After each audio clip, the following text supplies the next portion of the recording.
welcome. It has been quite a year for stress and anxiety, hasn't it? For our kids and for us, for everybody, really. And I wanted to do this presentation for you guys because you guys see that I've been sending out things about anxiety. I've been sending out in your emails, little emails or messages or a podcast I'm doing, whatever.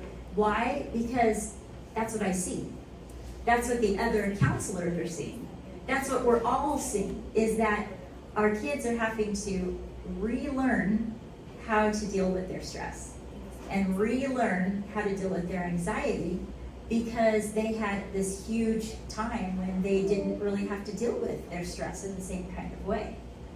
So I had a presentation that I did in 2019 that was this exact, should have been the same presentation. When I looked at it, I had to redo it completely. I'm like, no, we've been through too much since 2019. So this is an updated version of Worry to Winning, the anxiety do's and don'ts. We'll see. So the first thing I want to cover before we really get into it, I'm just going to be talking about tips. I'm going to be talking about things you guys can do at home, things that you might want to try, things that I've learned as a parent and a counselor. But know that anxiety can grow, and it can get to a point where we feel like it's a little out of control. And never be too proud to reach out for help when that happens. Because the truth is that it can escalate to things like obsessive compulsion disorder, where some kids will do things over and over again, and it's actually coming from worry, but they think if I do this over and over, it might help. Phobias can come from fear and anxiety. All kinds of different things. Maybe social anxiety, where it really is something they deal with for their whole life. So if you guys have a feeling that, this is a little bigger than just these little tips that Ms. Kretz is throwing out, go ahead, get help, reach out. You have professionals that are out there that they've gone to school, sometimes longer than doctors do, to help people with these very things. So why not? And there's coaches, there's people that when you look at the resources, you'd be surprised at what you can get that can help. So this is in no way to say that you shouldn't reach out when you do see big problems, but let's talk about the type of things that every single one of our kids are going to deal with, and frankly, all of us deal with. And stress and anxiety, stress thoughts are something that we all deal with. And that's the first thing we need to remember, is that this is a human situation. It's not a kid situation. We deal with stressful thoughts. We think about, oh, did I do that wrong? Did that person really like me? I don't know if I made the best impression. Maybe that I'm just not right for this job, or maybe I'm a crummy parent. Maybe I'm failing, right? We all have these types of thoughts. Our kids have them too. It's a human thing, right? So we need to acknowledge that the same type of thing we go through is the same type of thing they go through. And it helps us be in the right mindset when we deal with their stress and anxiety that comes up. It can get really overwhelming, and it is a good idea for us to talk a little bit about the signs of anxiety, because I have had people come to me and they're like, oh, my kid's not stressed. We never deal with stress. And then we talk about the symptoms. They're like, well, we might be dealing with anxiety after all. The inability to focus is a really big sign. Another one, moodiness, the avoidance of activities, isolation, crying, tantrums, refusal to comply with what you want them to do, and having a reaction to a traumatic event, a recent traumatic event. All of those things can heighten their anxious thoughts, and then we see it in their actions. Okay, so an example is when a child has several of these. So let's say that they already are a little bit worried about a family situation, and then they have test time, and then they have a friend that tells them, I don't know if I like you anymore. But that's the trifecta, and then you're seeing a different child. So sometimes we need to step back and say, let's kind of investigate what's going on in their life to find out if there's some circumstances that are different right now. And that also helps us be in the right mindset when we're moving forward. And just keep, it's not like you always give them excuse, oh, it must be anxiety. No, but just be aware of these symptoms and signs. And that will really help you as you're moving forward. Sometimes I feel like the kids don't know that it's normal. And when I get called in to talk to a child about anxiety, the first thing I do is go through these 3 points that I'm going through with you. Because it's so important that kids understand this. 1, it's totally normal when you feel stressed. Now, they might be at some different level that's not normal, but it's normal to feel it. 2, sometimes stress will grow and grow and grow until it's all you think about. When I tell kids that, they're like, what? You mean that's the way it works? Yes, that's the way it works. And the other thing they need to know is that they can learn to calm their fears. That's like, what? I can do that? Yes, you can learn that. Once they understand those 3 things, they begin to be in the right mindset that they're going to be able to slowly but surely deal with even the toughest anxiety and stress and worry that ends up plaguing them. If I'm ever not on the right slide, you guys can let me know. So, we are going to get right into our tips. This is such a huge subject, guys. It's a huge, huge subject, and there's no way that I'm going to be able to tackle everything about anxiety. I was wanting to. I'm like, can we just have like all this all day? Could it be an all-day seminar? Could that happen? No.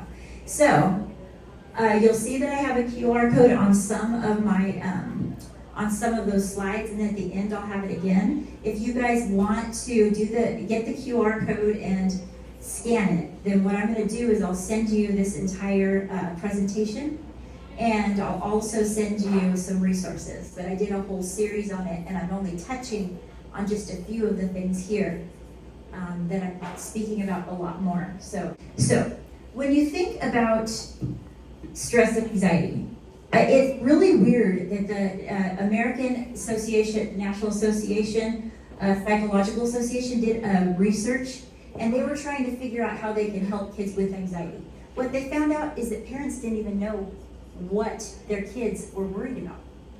They couldn't even identify the things they were scared of. That when they took the child and said, tell me your biggest fears, and then asked the parents, what's your child's biggest fears? They didn't know.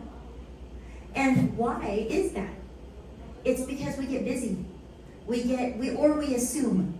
We don't realize that our kids grow and change, and they get new fears and new worries, and we forget to talk. So the first and most important thing is that we remember that that talking is so important. That just opening up and having a conversation with your child about this issue. We don't need to wait until we see it and then don't talk about it because that was awful, and then wait until we see it again. That's what we want to do because that's an uncomfortable situation. And sometimes we think, well, what am I going to say? They're going to unload all of their worries, and then I'm going to be like, well, okay, what do I do with that? Just listening. Just listening is huge. So my tips on that is choose a time when things are calm. Maybe you have calm car rides, maybe you have a time of the day that's very relaxed in your home, and just ask, hey, what are some of the stuff you're scared of?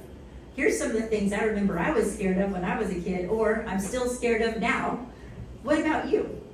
And allow them to get it out. Allow them to feel comfortable talking with you. So just saying, hey, what's going on with you? In a calm time. Not when things are heightened. Not when they're in the middle of their stress time. And the second thing that we really need to think about is what you say. When you feel worried, what helps you get through it? I just said, I don't know what to say. When they start unloading, maybe they're going to start talking to me, and then what do I say? Just say, well, when you feel worried, what helps you get through it? They know what helps them get through it.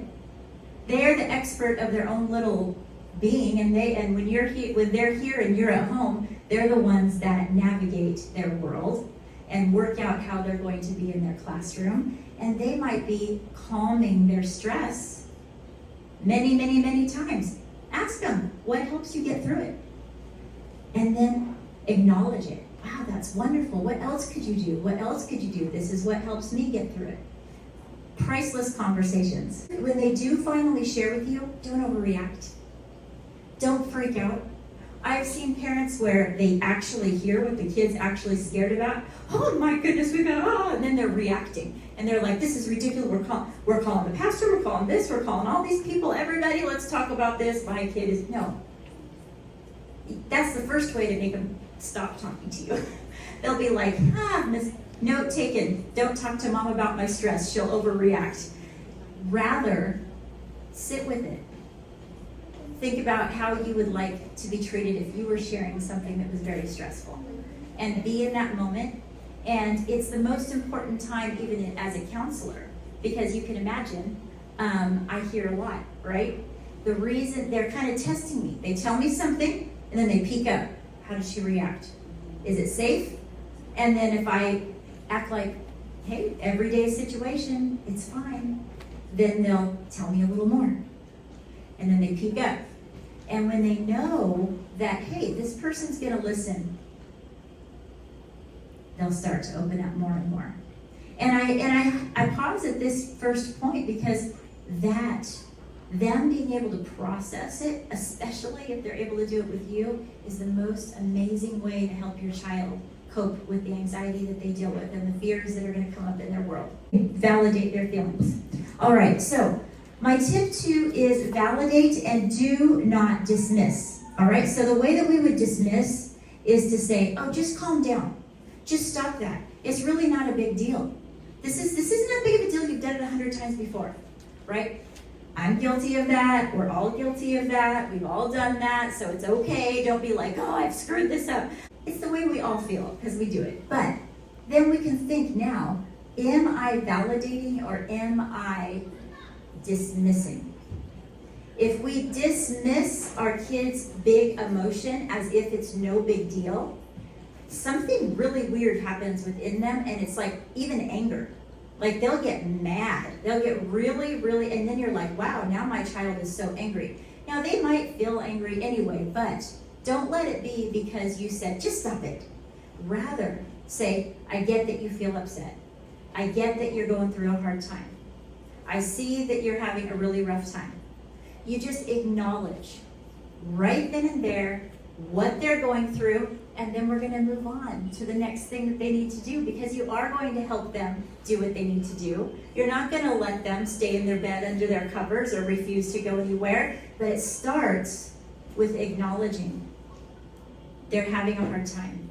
You see that, you see them, you validate it. It's amazing what a difference it will make when you start off that way. And you might need to say it 3 or 4 times. You might need to say it.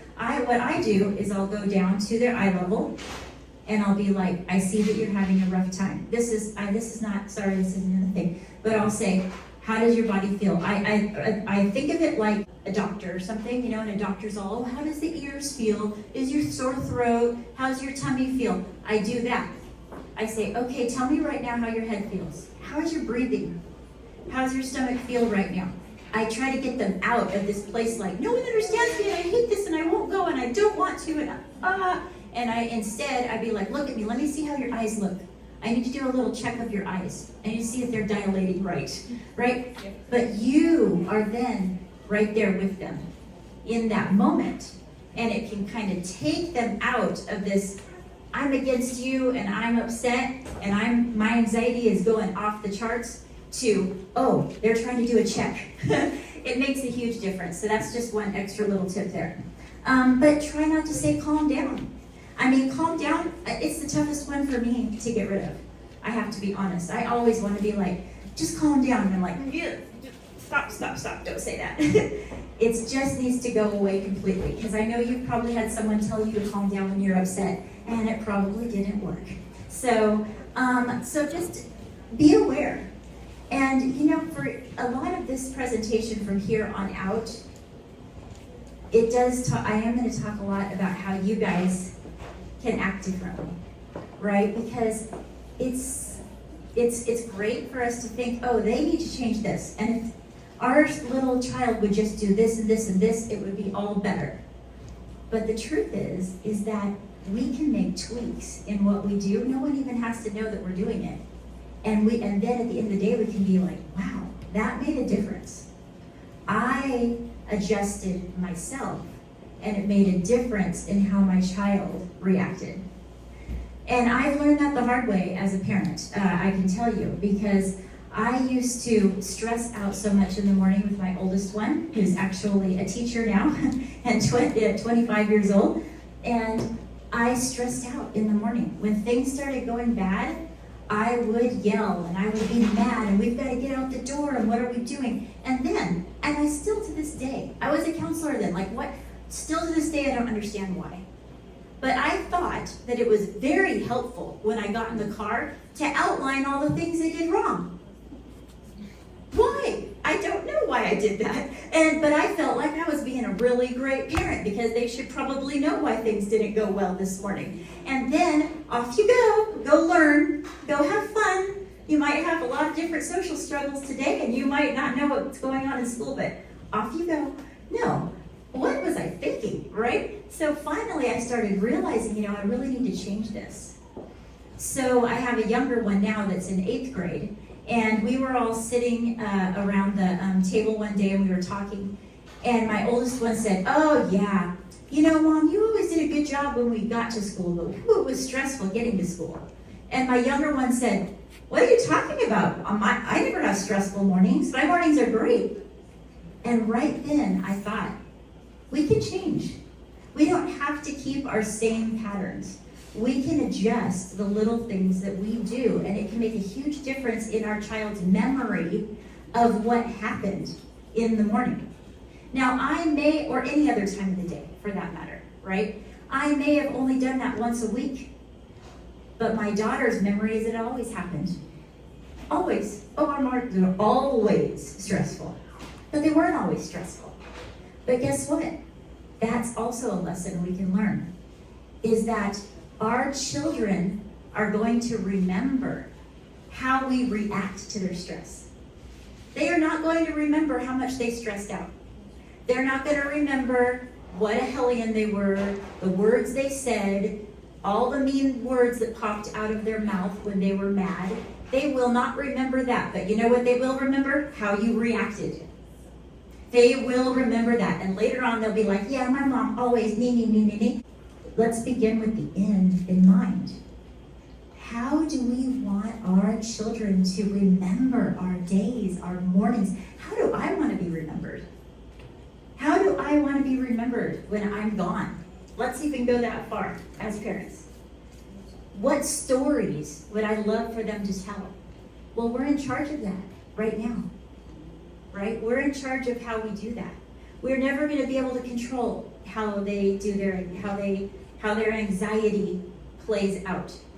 And as it is for my daughter, she still deals with social anxiety. She still sits in the car and is like, should I get out? Should I get out? She's a teacher, right?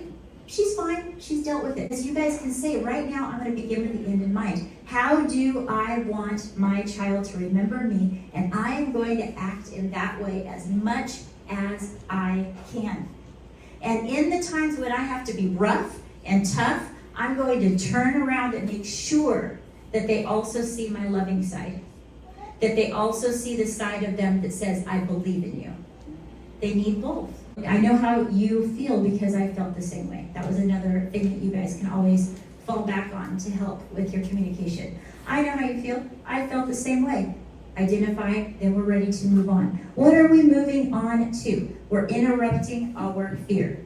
So this works, my kids always really understand this because I say, let's just interrupt that fear. And they begin to think that they are fear or they are worry or they are whatever. But then you have to kind of separate it and be like, well, that's just fear trying to attack you. So let's just, whoa. Are those thoughts even true? Is that ever actually happened? And has anything else ever happened besides that? I'm not sure if this is even true. This is just fear trying to lie to you.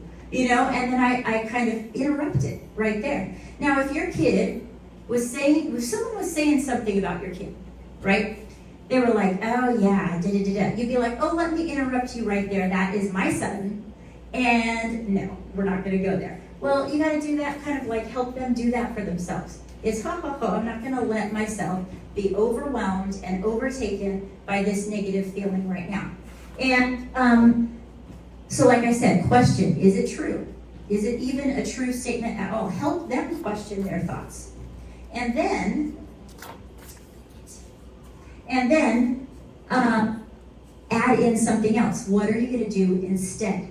You can't just leave it with, interrupt that right there. What are they going to do instead? A positive affirmation, maybe a verse that if you have a religious affiliation, maybe there's a belief, maybe there's value, a family value that you want to say instead.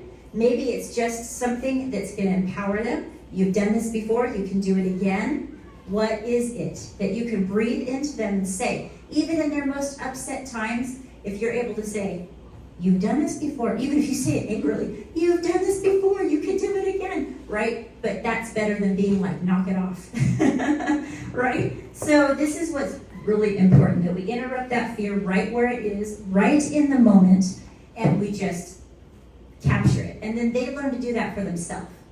Now, let's talk a little bit, and then I'll do a little bit of questions and we can chill a little bit together, is that we don't want, like I said earlier, to take all of this as, just, they're precious little flowers. We're not going to let them go to school because they're too stressed out. And we just can't. We can't. Look at them, right? Rather, we can say, hey, wait, I have a job here.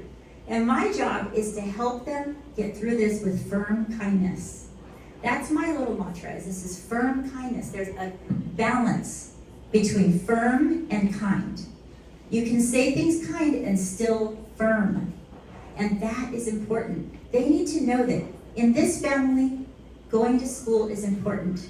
So I am not going to allow you to stay in bed when your other people are learning at school. You are going to be at school too. And you might not like the way that I help you, but it's because I love you and you're going to school. Firm kindness. Whatever works for you. That was just something that I might say. You'll say it in a different type of way. This is a value in our family, you're going. Then later, and this is just an example, it might be going to auntie's house or just not cleaning their room, or it could be anything, right, that they're freaking out about because of some type of stress. So think about firm kindness. Think about, we're going to do it anyway. So see, I said that first sentence, I get that you're feeling a lot of stress right now because you wish you could stay at home and you're a lot safer in your bedroom, you feel like, and you're nervous about germs. I don't know, it could be 1,000 things, right? But we're going to do it anyway. And they're like, yeah, no, we're not. I will not. Yeah, we're going to do it anyway. And then we just be that example. Plan rather than fix. I love this one because we all want to fix things for our kids. Oh, just do this. Oh, just do that. It will work out fine. But it's not really going to work out fine unless it's their plan, because kids need to take ownership of what they do. If they don't have any type of ownership, then that was your idea. It's not my idea. So nothing's working for me. Nothing works. Sorry, mom, dad, that doesn't work. Just nuh-uh. Why? Because instead, it could be because you told them what needed to happen to fix it rather than making a plan. So this tip is simply that. You guys can explore it more. I have a ton of other resources I can get you on it, but make a plan. Start with them early. How do we want this morning to go? What do you need? What do you need to make this morning, tomorrow, go better? Oh, is it that you want me to put breakfast out? All right, let's do this. And then you can go back and say, hey, these are the things that you decided. This was a plan we made together. So what happened? See, rather than it's your agenda all the time. It's still kind of your agenda because you're the parent, but you're doing it, you're making a plan that they can buy into and that they can be accountable to, and therefore you're going to get better results when the stress comes. You already know the type of things that are stressing them out. So why be surprised when it comes up? Oh my gosh, they did this again. They did it yesterday. They did it last week. So help them with it. Rather than that, plan. You plan with them. All right. So that's basically that. And believe in them. Okay? Please, please, please believe in your children. Because our negative self-talk is going to make us be like, oh, they're going to drive me crazy like they always drive me crazy, and I don't know what I'm going to do, and I know that they're just always going to drive me crazy. Okay, but guess what? They know if you believe in them or not, and they want to be believed in.